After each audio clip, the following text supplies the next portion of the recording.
ఏదైతే ఎన్నికల సమయంలో ఎన్డీఏ కూటమి చంద్రబాబు నాయుడు గారు ఏదైతే చెప్పారో మొదటి సంతకం అని చంద్రబాబు నాయుడు గారు వాగ్దానం చేశారో ఆ మొదటి సంతకం పెట్టి నిరూపించుకున్న నాయకులు ముఖ్యమంత్రి చంద్రబాబు నాయుడు గారు అని తెలియజెప్పాలి. ఎందుకంటే మొదటి సంతకం డిఎస్ఏ సంతకం పెట్టారు. ఆ సంతకంలో 16,387 పోస్టులు కూడా మనం రిలీజ్ చేయబోతున్నాం. అదే సందర్భంగా ప్రతి ఉమ్మడి జిల్లా హెడ్ క్వార్టర్స్ లో బీసీ వెల్ఫేర్ డిపార్ట్మెంట్ ద్వారా కూడా ప్రతి చోట 200 మందికి డిఎస్సి కోచింగ్ సెంటర్స్ కూడా స్టార్ట్ చేస్తున్నాం. జిల్లా రాష్ట్ర వ్యాప్తంగా ఈ కార్యక్రమాన్ని మొదలు పెట్టాం. అదేవిధంగా మన సత్యసాయి జిల్లాలో పెనుగొండ నియోజకవర్గం చాలా వెనుకబడిన ప్రాంతం. అందుకోసం ఇక్కడ కూడా చాలా అవసరం ఉందని తెలుసుకొని ఇక్కడ కూడా ఒక ప్రత్యేకమైన డిఎస్సి కోచింగ్ సెంటర్ కూడా ఏర్పాటు చేస్తున్నాం. ప్రతి విద్యార్థి 200 మందికి కోచింగ్ ఇవ్వబోతున్నాం.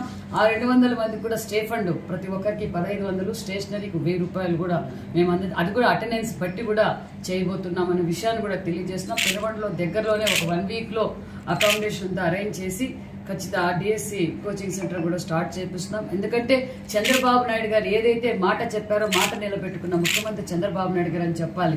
రాష్ట్ర వ్యాప్తంగా గతంలో 2019లో ఇదే జగన్మోహన్ రెడ్డి గారు నేను ప్రతి సంవత్సరం మెగా డిఎస్ఏ అన్నారు, మెగా జాబ్ క్యాలెండర్ అన్నారు. ఒక్క జాబ్ కూడా కల్పించలేని వాడు, చూపించలేని వ్యక్తి ఎవరంటే జగన్మోహన్ రెడ్డి గారు చెప్పాలి. ఏదైతే మాట చెప్పామో ఆ మాట ప్రకారం నిలబెట్టుకున్న ముఖ్యమంత్రి చంద్రబాబు నాయుడు గారు. అదే విధంగా అన్నా క్యాంటీన్లు రాష్ట్ర వ్యాప్తంగా కూడా ఆగస్టు 15 అన్నా క్యాంటీన్లు కూడా ఓపెన్ చేయబోతున్నాం.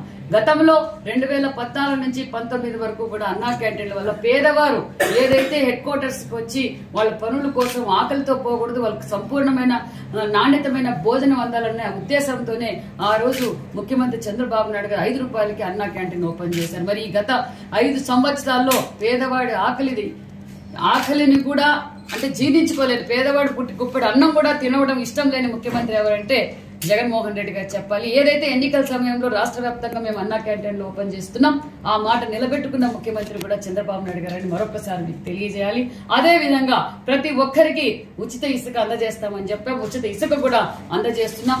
అనేక చోట్ల రీచ్లు కూడా ఏర్పాటు చేసాం. మరికొన్ని అవసరమైన చోట కూడా రీచ్లు ఏర్పాటు చేస్తున్నాం. రీచ్లు ఏర్పాటు చేయడానికి కూడా సిద్ధంగా ఉన్నాం. ఎందుకంటే సామాన్యమైన ప్రజల దగ్గర నుంచి ప్రతి ఒక్కరికి ఇసుక అందుబాటులో ఉద్దేశంతోనే ఉచిత ఇసుక కూడా మొదలు పెట్టాం. అదే విధంగా చంద్రబాబు నాయుడు గారు ల్యాండ్ టైటిలింగ్ రద్దు ఆ రోజు నిజంగా రాష్ట్రం అంతా వణికిపోయింది. 2024 ఎన్నికల సమయంలో కూడా ఈ భూ దందాగిరి ఎక్కడ చూసినా భూ దందాగిరులు కావచ్చు ఆ విషయాన్ని కూడా మన కేబినెట్ లో కూడా మాట్లాడారు ల్యాండ్ టైటిలింగ్ రద్దు వల్ల. ఎందుకంటే సామాన్యమైన ప్రజల దగ్గర